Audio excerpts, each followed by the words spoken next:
All right, you good now? Yo, what's up, everybody? Welcome to the Listen Up podcast, man. We want to do a very quick reaction, man, to the hiring of Randy Shannon, man. Uh, we just want to do very briefly, and we're gonna start doing a little more of these. Anytime news breaks in the week, instead of waiting until Sunday, Saturday, Sunday morning to kind of hit you with some live reaction, we're gonna just kind of jump on there, man. So if y'all at work or whatever, tune in. We appreciate it, man. But Sam, man, I'm gonna throw it to you first, man. Let's be real quick about it, man. I thought it was some pretty big news yesterday when Florida State hired Randy Shannon as their defensive analyst. What's your thoughts on the move, man? I thought it was. I think it's good. I think it's good that they got some experience in the building, experience in recruiting the state of Florida, experience coordinating the defense. A guy that can help build relationships and keep good relationships around the building. I mean, he's like one of those guys they consider like a leader of men. Real good guy to have in the building. Ideally that's a place where you want Odell to transition at. You know what I'm saying? So I think it's actually a really, really good hire, man. I think it was a really good hire. And I think that lets you know that Norvell know when he put his first staff together behind the scenes and everything that he was lacking some things, and he's doing a good job to fix that, Yeah, no, I agree with you. I think it was a unbelievable hire. I think it was a big move. When you look at Randy Shannon, man, he is a guy who coached in Miami. He coached in Florida. He's coached in Central Florida. I mean, that's basically it, right? That's the whole state. I mean, when you think you got North Florida, you got the West Coast, you got Central Florida, and you got South Florida. That's all your ties. You know what I mean? When you talk about a guy who has every single tie to every single part of the state, he's recruited Miami. You know what I mean? He's like we talked about, Mike Norvell not having enough ties to Florida and not having enough people behind the scenes to even have a lot of ties to Florida. And so I think the fact that he's now, realizing, okay, I'm not getting the foot in the door like I wanted to. I got to fix that because if not, it's going to be a problem. I think that's a very, very big move by Mike. I think it's a great move for Florida State. And I think it's a great move for everybody like involved. You know what I mean? Like the fact that he was willing to do it. But I do have to ask the question. This feels a little bit like Jim Levitt. Feel like Jim Levitt coming in for Harlan Barnett. You know what I mean? Where it kind of felt like is Harlan Barnett still really the quarterback? I mean, is he really still really the coordinator, or is this like you know what I mean? Or is this kind of like puppet master? You know what I mean? Like Randy called because you look at his scheme, man. His scheme and what Fuller's doing aren't the same. Yeah, but I don't think. First of all, we don't want Randy Shannon coordinating the defense here. Randy Shannon is terrible as a defensive coordinator. Mm-hmm. Sorry about that, man. No, you good, man. Policy season, man. I'm glad I hit the this ain't an ad, but that's a reaching distance right there. No, I just popped one of them, but yeah. But you don't want Randy Shannon coordinating the defense. You don't want that. So that's something we don't want. I think ideally what you would like for if you do fire Adam Fuller, which I expect to happen after the North Carolina game, then you would probably put Marv at defensive coordinator, move Randy Shannon on the field as linebackers coach. That's where he got the most experience as coaching linebackers. Yep.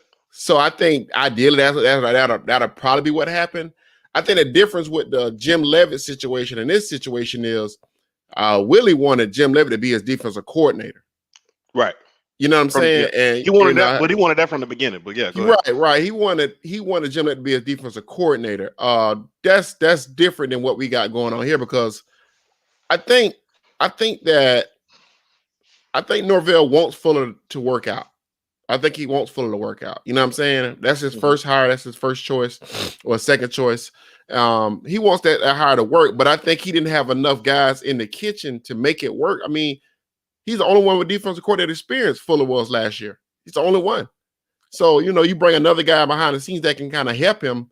And Randy Shannon's not a great defensive coordinator, but at least he has experience on this level. At this level. Defense. Yeah, and that's what I was just going to say. I agree with you. I don't think he should ever be the defensive coordinator, but I do think his experience with coordinating at this level brings a big difference. And Central Florida, hell, is not necessarily that bad either.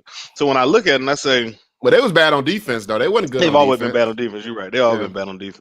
But I mean, I'm talking about as far as level wide competition. They not. I mean, they played against the same competition. I guess that Mike really is, been going up against. So, in my opinion, I think it's a big move all around. I do think.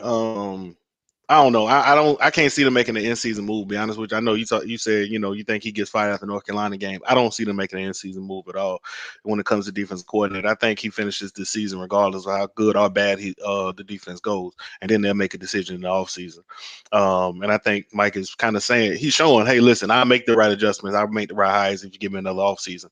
So in my opinion, I don't think they fire Fuller, but I do think this is Fuller's last season at Florida State because I do like the message that it sends to everybody in the state that we are getting to a place where we're going to be all in with football and trying to beef up the behind the scenes staff. So I do like that. I just like that sign. I don't think Fuller's going to make it through the season, dude. I just don't. I don't envision it. Listen, I hope not. I hope they fire him after the spring game. I mean, if it was up to me, and I think the reason why I say that is because if you fire him midway through the season, then it give defensive coordinators around the country, people that might want the job, the opportunity to you can start interviewing you get a head start on that stuff, and then you can finish evaluating the rest of your staff and decide who you're going to keep or who you're not going to keep. Because right now everybody's going to say it's Fuller, but if you fire Fuller midway through the season, you give everybody the rest of the season to see how the rest of the team develops. And if your defensive backs are still terrible, then you be like, hey, Woodson, maybe it's time for you to go. Hey, Marv, the linebacker's still bad. Maybe it's time for you to go. You think Mike could pull that trick? I don't know Mike personally like that. I just don't see Mike as the guy to take his hire and throw him under the bus mid-season. Now again, he's making moves that says, "Hey, I'm trying to win. I'm trying to win at all costs," and I appreciate that. I'm just not sure if Mike is that cutthroat enough to just basically, because I mean it does take a level of cutthroat to I'm gonna let you go mid-season. I'm so frustrated with what you got. You know what I mean? We let you go mid-season. Again, other programs I would definitely see it. I'm just not sure if I see that at Florida State. Not to mention, I don't know if people in charge. I mean, it's weird to say people in charge. I don't know if whoever's in charge, is going to allow that type of move. You know what I mean? It's going to allow the move, like, because then again they're on the hook for some money. Like I don't know because they've never done it before. They've never done it before. Fuller contract wasn't a long contract. That's not a long contract. Again, we still talking about money. You know what I mean? We talk about COVID year. They lost a whole lot of money last year. Again, they're not broke. I ain't never gonna say that, but they did not get the money that they would have normally gotten last season. So when you start talking about making moves, it's a little different. It's a little different this year because now you got to think about it. They didn't have the revenue that they would have gotten last year coming in. So I don't know. We'll see. Well, I mean, overall, it's a great hire. I think we can rest assured that between him and Bartow and South Florida and Miami, I think it makes a lot of sense. And I think the fact that Shannon's respected actually going to help develop the players off the field too. I think that's a good thing to develop guys off the field. Hopefully you can keep Shannon for 2 years. So I think it's a good job. And I do think the fact that the booster base is starting to build up and you're gaining more people in the booster base, I think does making a hire like this and making fires a lot more easier also, because you're not going to the big boosters for the money necessarily, because you got enough. Once you get a lot of small donors, they kind of start taking care of some of that stuff. 100% agree with you. Like I 100% agree. Like I said, I put it like this. We can wrap on on this note again. We wanted to make it just a quick hitter. I like the direction that they headed in. I will say that. Just I'm from off the field. We haven't seen nothing on the field, and I don't know how none of this pertains to wins and losses right now. But what I will say is I like the direction they headed off the field, and I like the direction that they I like the moves that they're making. So, well, the thing about it is it's about building a foundation, and people disagree with me, but I kept saying that the foundation wasn't quite laid last year, and I think now they're doing a pretty good job right now to lay that foundation. So. I think those are all these moves they're making right now are all, all good moves. It's positive signs going forward. Whether Mike Norvell works out or not, these are still positive signs going forward. You know what I'm saying? Yeah, I 100% agree with you. I 100% agree. I think these are all positive moves. I think there's all big moves, and I think these are things that I'm happy to see, because I'm telling you, like, I guess where they were headed, there was no way they were going to survive that.